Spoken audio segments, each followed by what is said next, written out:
Hello students, in this video, the last page of the chapter we will read that issues of equality in other democracy. आपको क्या लगता है कि जो inequalities हैं वो सिर्फ इंडिया में प्रिवेल करती हैं और कि कुछ ऐसी और भी कंट्रीज़ हैं जहाँ पर inequality प्रिवेल करती है? तो the answer is that inequalities prevail in the other countries also. Inequality और countries में भी प्रिवेल करती है. For example in United state of America, वहाँ पर ब्लैक और वाइट के बीच में people discriminate the people on the basis of black and white. काले और गोरे के बीच में भेदभाव किया जाता है. ओके, और उसे रेशियल डिस्क्रिमिनेशन भी हम कहते हैं.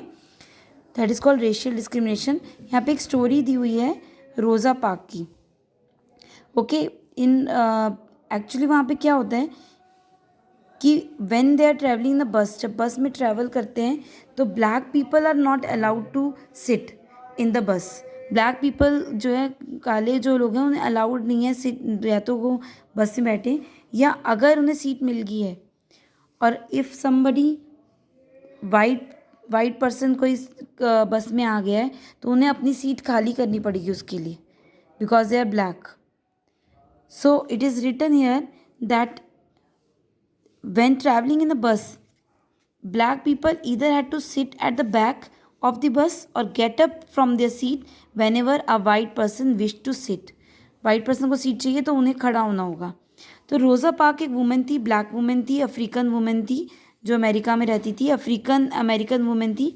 Tired from a long day at the work, she refuse to give up her seat on the bus to a white man. उसने मना कर दिया, बहुत थकी हुई थी, पूरे दिन की काम करके आई थी, उसे मना कर दिया एक वाइट मैन को कि I will not able to give seat, मैं सीट नहीं दे पाऊँगी, मैं बैठूँगी सीट बस में.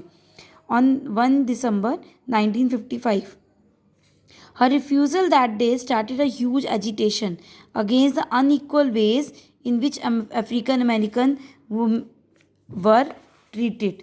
ओके, और फिर वहाँ पर एक रिवोल्ट स्टार्ट हो गया पूरा कि जो अफ्रीका के लोग थे, जो ब्लैक पीपल थे, उनके साथ अनइक्वल ट्रीटमेंट होता था हमेशा. उनके लिए अनइक्वल लॉज थे, ठीक है, उन्हें जॉब्स नहीं दी जाती थी, उनके साथ बुरा व्यवहार होता था, इल ट्रीटेड, दे वर इल ट्रीटेड. सो वो एक पूरा रिवोल्ट, एक पूरा मूवमेंट शुरू हो गया. That is called civil right movement. Civil right movement means people were fighting for their rights. Black people were fighting for their rights. African people were fighting for their rights.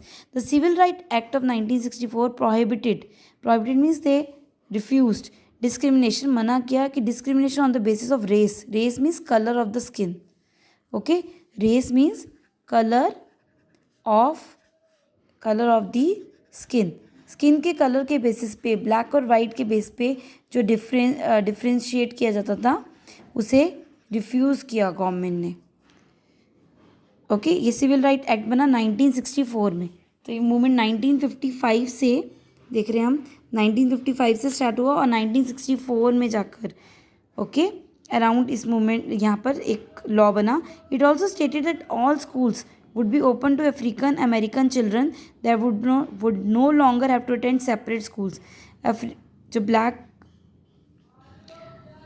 Children थे उनके schools भी separate थे.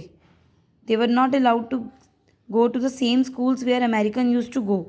Okay, however despite this, ये होने के बाद भी, despite this also, a majority of African American continue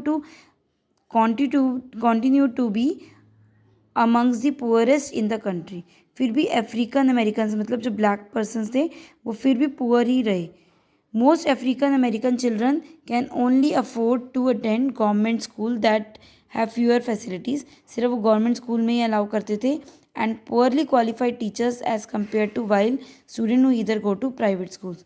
तो उनको गवर्नमेंट स्कूल में ही जाना पड़ता था जहाँ पर ना अच्छे टीचर्स थे और ना ही अच्छी फैसिलिटीज़ थी. सो लॉ बनने के बाद भी डिस्क्रिमिनेशन चलता रहा. Okay, so this was the case of America. They are showing you the inequalities exist in other democracies also, in other countries also.